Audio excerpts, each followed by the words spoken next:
Hello and welcome to another edition of Dub of the Cup. I'm Pokuah Frimpong and I've replaced Taryn Heddo. We will miss her and lucky enough to be joined by Emily Gielnik, Matilda. How are you? I'm doing great, thanks. Thanks for having me. I'm happy you are here. You get to split up me and Teo. Teo, as always, you're on Dub of the Cup. You're following it around from Sydney to Queensland. Yeah, and why not? Because it's match day -1. This fantastic venue behind us is about to host 50,000 plus tomorrow night. But gee, weren't there some twists and turns on the road to this game, the Matildas against Nigeria, Pokuah? Because we turned up to Perry Park, home of the Brisbane Strikers, to watch the Matildas train. And not all of them were training, and even fewer than on previous days. Yeah, there certainly was. And obviously got the big news that Mary Fowler and Ivy Lewis won't be available for the game against Nigeria after suffering concussions in two separate incidents. And it was obviously a big loss. Obviously, we know that Kai Simon is still trying to return and get into match fitness, and Sam Kerr obviously got that calf injury. And it was a bit of a Where's Wally at the ground today. It certainly was. And Emily, what was your reaction to hearing that really more players are hurt, more players won't be available tomorrow night?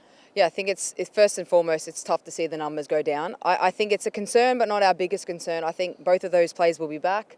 Ivy will be missed. She's a phenomenal backup for anywhere in the back line and that 6 role. And Mary's obviously our crucial playmaker. So hopefully they make a quick recovery. But you know, I'm still backing the girls to get the job done. Pokuah, we saw Mary Fowler walking, we saw Sam Kerr walking laps, Kai Simon as well.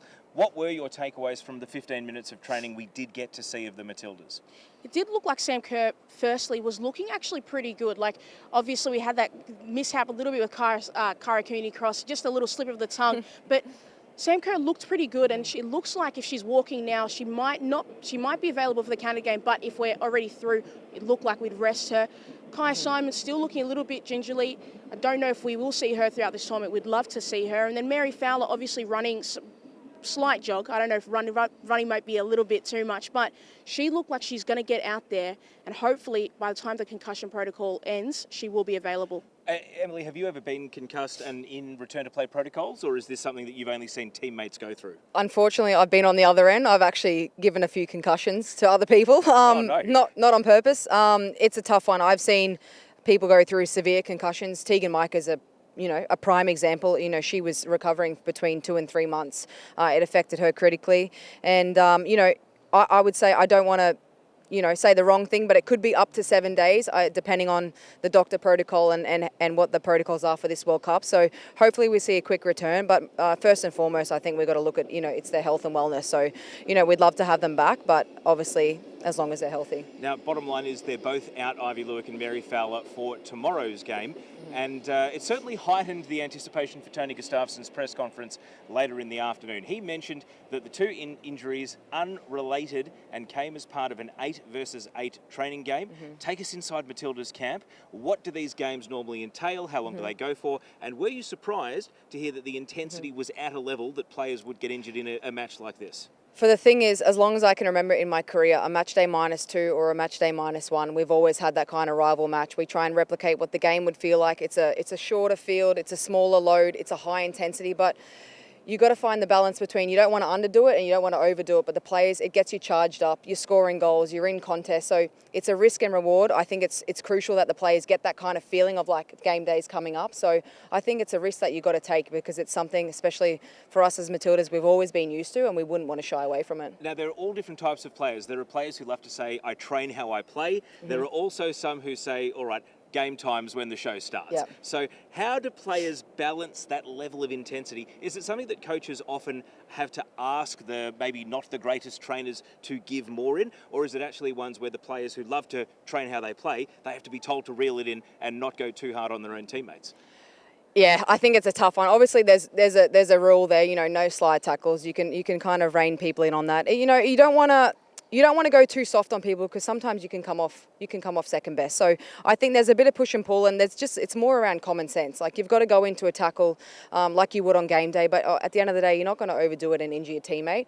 Touch wood, we need all the numbers we can get right now. But yeah, some players like to overdo it. Some players try and wrap themselves up in cotton wool, but you just got to find the balance. But as far as I know, the girls, they like to get stuck in. They don't shy away from a challenge, especially leading into game day. Now, you've been part of the World Cup environment. Are you surprised at the number of players that are injured? Or, I mean, is it more a case that at previous World Cups, players were carrying minor concerns that just didn't stop them taking the field, and so maybe they were managing injuries and it hasn't blown up? Of course, our highest profile player is out injured, so it's become one of the narratives of the World Cup. But, I mean, at the 2019 World Cup, after losing the first game, the team was chasing its tail and had an amazing comeback. Did that just mean that the focus was elsewhere, and it's just unfortunately this World Cup that we're talking about injured players? Look, you never wanted these kind of things to fall apart so early in a home World Cup. There's a lot of pressure on this situation. I know personally, being a part of that 2019 World Cup, losing the first game, it had so much pressure. Now we're feeling the pressure in terms of loss of numbers and scares around, injuries. But it's just about how Tony, works with the Triple SM team on load management. He's got to pick the right people to go step up at the right time and pull back the players that he needs to pull back at the right time. So yeah, it's just load management. The players that are fit and healthy, keep them ticking over, and just pull back on ones that are a bit of a question mark right now. Pokuah, let's talk starting 11. Who've you got? Because Mary Fowler had become very important very quickly. Now, tactical flexibility and improvising has become very important very quickly. I think the first thing that might change is the formation. I think the 4-3-3 is the most suited to what we have left and available. I think I wouldn't be surprised if it's going to be the front three of Caitlin Ford, Courtney Vine and Hayley Rasso, and then in the midfield we're still going to have Kyra Cooney-Cross and Katrina Gorry. It just depends on who is the next person that comes in. Love to see Alex Shitty actually does provide that spark going forward. If we are missing that attacking threat, we need a little bit of creativity and just a little bit of movement. So it'll be interesting to see, but I think that's most likely what I think the favourite, if you're ranking what the starting 11s could be, I think that would be the favourite. What do you make of Pokuah's Yeah, rankings? I've got my own prediction. I think she's bang on. You're going to put out your best front line at the moment. They're in good form. I think what's sad is you lose Caitlin Ford as that pocket player. You'd love to have her out on the left wing or in the pocket, but like you said, I think we're going to have Katrina Gorry and Kyra, as attacking players, and I think we might. A personal prediction is we might see Emily Van Egmont go in the holding six, just purely because of experience. She's had World Cup experience. She's been in Olympics. She's been in the team for a long time. She has a wealth of knowledge, and she loves the diag. And she's a composed player, and she can, if you think about our pace that we've got out wide, so she kind of fits the bill for me. But he could take a gamble. I'm not sure. Now, I want to take you back to November 2010. Game at Amy Park, you were playing for the Brisbane Roar. You scored, Lisa Devanna scored, and the other player who scored 2 goals that day was a young woman named Tamika Butt, now known as Tamika Gielnik. And that season, she went on to score 7 goals, played as a forward, and she has a long history in the W League coming up, playing in the forward line. Is there a possibility that Tamika Gielnik could be deployed in an attacking role, maybe leaning on her instincts from her younger days? Absolutely. I think knowing Tamika for what feels like a lifetime and playing with her for so long, she's a very versatile player. Don't get me wrong, she stands out as a 10 for me. She's just ruthless in runs in behind, but I think in the Matildas setup especially, she's been a versatility player. You've seen her at fullback, you've seen her at wing back, you've seen her out wide, and we've seen her coming short and playing in pockets. But I think if anything, he's going to use her as attacker, because it looks like right now that we're struggling for numbers there. You were only a couple of years younger and sort of coming through in that great Brisbane Roar team. Jeff Hopkins was the coach at the time. Tell us why Tamika Gielnik did not go on to be a permanent attacking player. Obviously, versatility has been cited, but just because you can play a position doesn't necessarily mean that you should or that you want to. Yeah. Steph Catley in the press conference said today it's because that she's selfless and she will do what it takes for the team.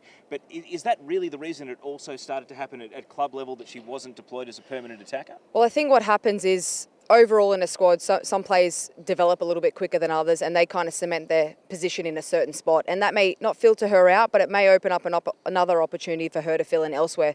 And like you said, she is a versatile player and she is selfless. So she'll do what she has for the team, as should anyone in the Matildas. At the end of the day, if Tony's saying to me, you've got to play here, and I'm able to put that green and gold jersey on, I'm saying yes. So she'll take the spot wherever it is, but she'll do a job anywhere on the field. Well, certainly a case where we've got Sam Kerr, the pledge, we've got Kaya Simon, the turn, Tony Gustafsson. He's got to bring them both back. That's the prestige. He's got to make them both reappear. We've got Chekhov's Kaya Simon. She needs to shoot. And unfortunately, it hasn't happened just yet. Pokuah, let's talk about the Nigeria press conference. They're the other team in this, but we know they can defend. They are far more optimistic about their ability to score goals in this game as well. And I feel as though they're not overawed by the occasion either, especially having already got that first game out of the system and got a great result against Canada. No, I don't think they are. I don't think they're nervous at all. And I think that they shouldn't walk into this game nervous. The Matildas are currently walking wind. And obviously, I said, Matildas have got to be confident. But the Nigerian squad have also got to be confident. They've got a Schwaller up front. She's a fantastic striker, plays for Barcelona and regularly scores goals as well. And I think this Nigeria team, if you watch them in that Canada side, against that Canada side, obviously they spent a large portion of that game defending. But when they did go forward, they did look quite threatening and they had some really nice opportunities. Obviously, the ball didn't end up in the back of the net.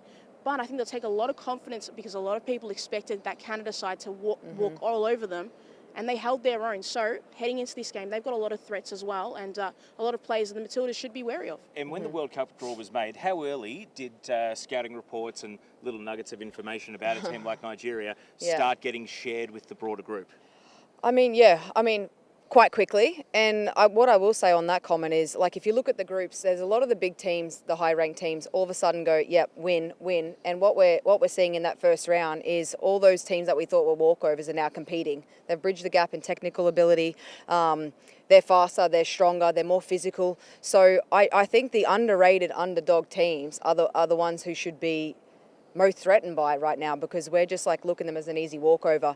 And I think naturally that's what we did as well as a national team. Is this is more of a must win for us, but now what we've seen what they can do against the Olympic champions, like they held out the game and they're rapid, so they're definitely a threat, and it's definitely not a game that we can take easy. All right, I won't ask for your prediction, but Pokuah, give us a score line. What do you reckon?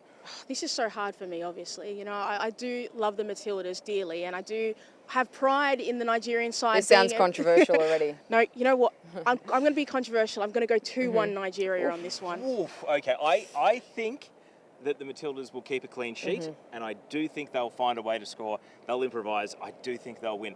Of course, it'll come down to what happens in Canada and Ireland's game as to whether or not they top the group after 2 games. Do you want my prediction? It's a must-win. It's a must-win. It's a must-win. Okay.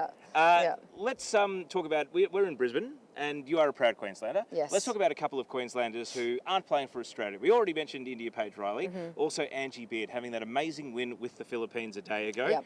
Now, the Philippines, they're right up to their neck in this group, but how does it make you feel seeing a couple of former teammates of yours played with Indy Riley at the Raw, played with Angie Beard at Melbourne Victory? Yep. How does it make you feel seeing them having their World Cup journey and both taking part in their respective nations' first ever wins? I'm really proud, especially, India, such a young little girl when I remember. She looked like my little sister when I was back playing with her, and how far she's come, how much she's developed. I think what she did is make a right choice, in my opinion, because right now, if you look at the current midfield, don't get me wrong, she is so talented. But with the opportunity that she would have got at the Matildas compared to the New Zealand national team, and now she's a starting player and a crucial player for the New Zealand national team. So fair play to her.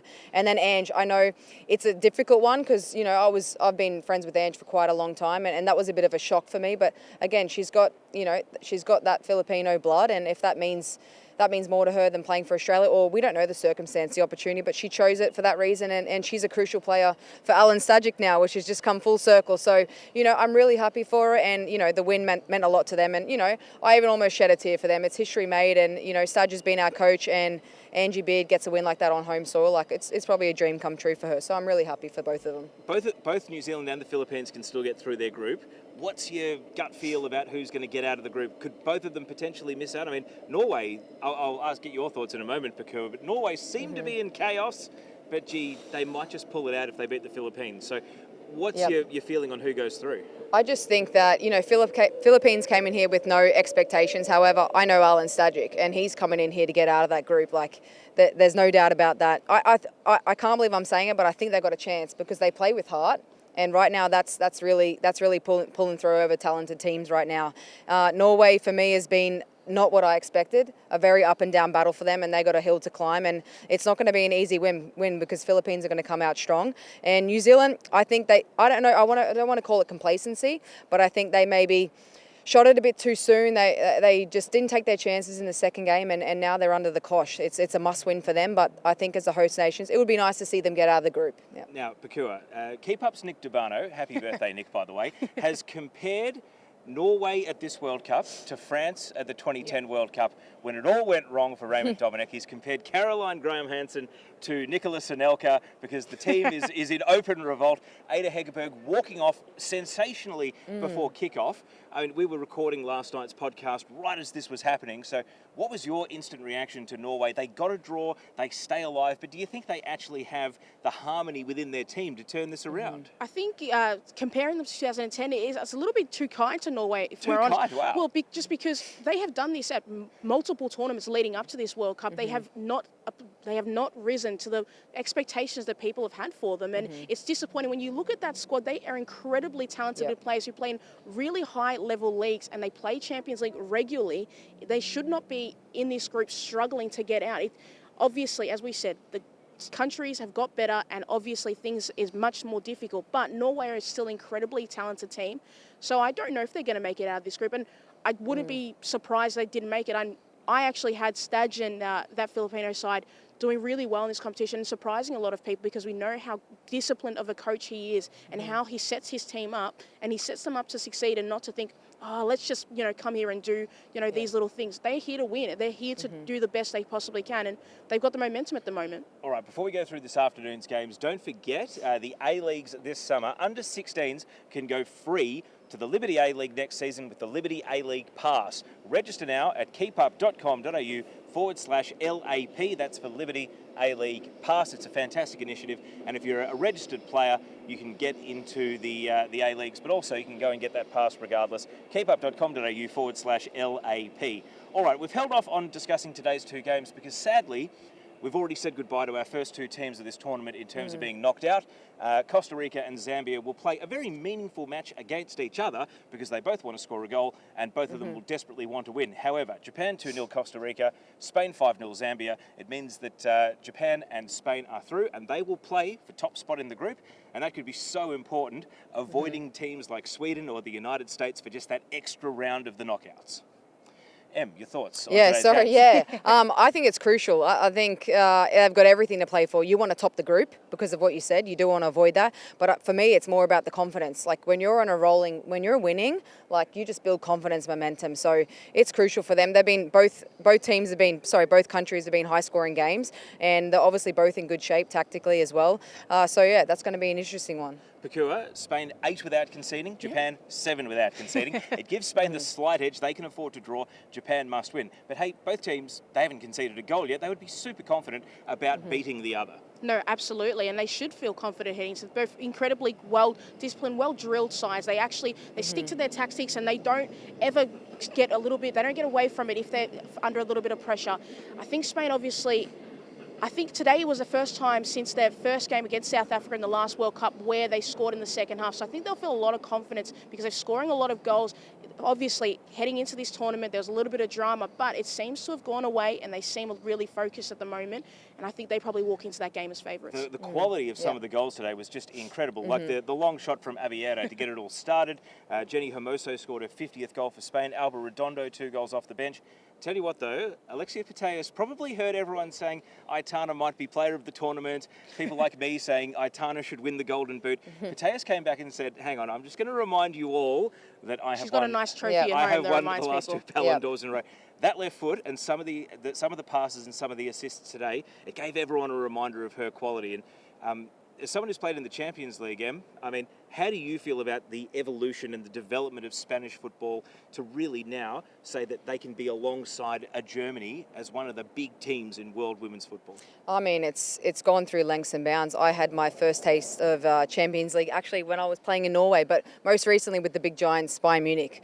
It's world-class players. It's another level, and I think we're bridging the gap closer and closer. And I'd love to see more Australian-based players involved in Champions because it's an unbelievable experience. All right, so those were today's 2 results. Now, the late game, Canada versus the Republic of Ireland. If you're listening to the podcast, you will hear us discussing that game.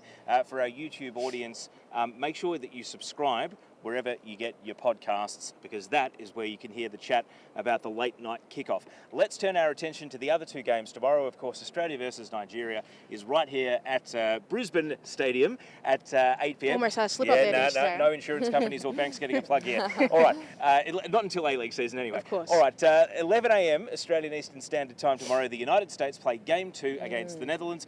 Gee, Vietnam really took it up to the United States physically, maybe not technically, but they really gave them a good fight. The Netherlands had a bit of a scratchy, unimpressive win, but vitally a win against Portugal. So, Em Gielnik, what's your tip for the United States against the Netherlands? What I will say is Netherlands are quite consistent.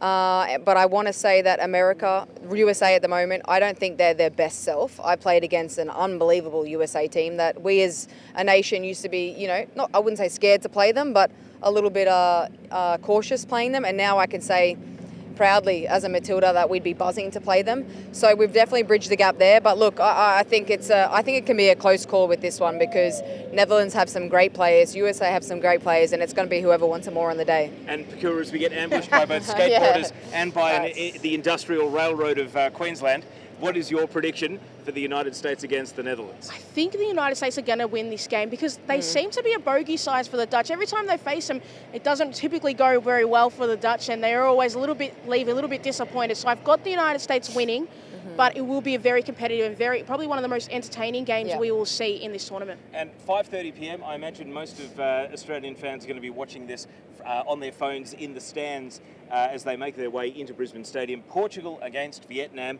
Is this as straightforward as it seems, or could we see Vietnam score or maybe even get the big upset result? I mean, we've seen stranger things, haven't we? Vietnam, once again, just the underdog team, they're going to have some fight. Obviously, Portugal playing against them recently, and we only had a narrow win to them a while back. And they're not a bad side. They love to have a go. They definitely won't be. I think both teams are. You could argue that Vietnam might park the bus a little bit. However, I think they're going to put up a good fight. They've got nothing to lose. I hate to correct you. You did get an assist for Princess Abini in that I did, game, yeah. But it was a draw. Oh, did we draw? Yeah, thanks. Okay, well, thanks. In my mind, it was a win. Exactly. Well, you are right. You are the stat guy. That's true. Very nice assist, and Princess's only international goal. So I'm so sorry. So sorry, Princess. But yeah, like I said, tough team to play. So Portugal, Vietnam, Pokuah? Vietnam actually did really well against the United States, so I was a little bit surprised. Maybe the United States were a little bit more relaxed, as you were saying, but I think that they put up a fight. They know how to win. They know how to win. I still have got Portugal just looking at the landscape, but I wouldn't be surprised if Vietnam did win that game. All right, so for our YouTube audience, we're going to leave it there, but if you are listening to the podcast, subscribe wherever you get your podcasts to Dub at the Cup, because we will wrap Canada against the Republic of Ireland and put that in context for Australia's group. Em Gielnik, you're joining us again in Brisbane during our stay here on Dub at the Cup, so thanks for setting down a fantastic marker. We didn't get to the Germans, but trust me, we will get to the Germans. Back for you, Germany. We will discuss them as well with your time playing in that country. And Pokuah, where else can people follow KEEPUP's World Cup coverage? Yeah, you can catch us on keepup.com.au and on KEEPUP on YouTube.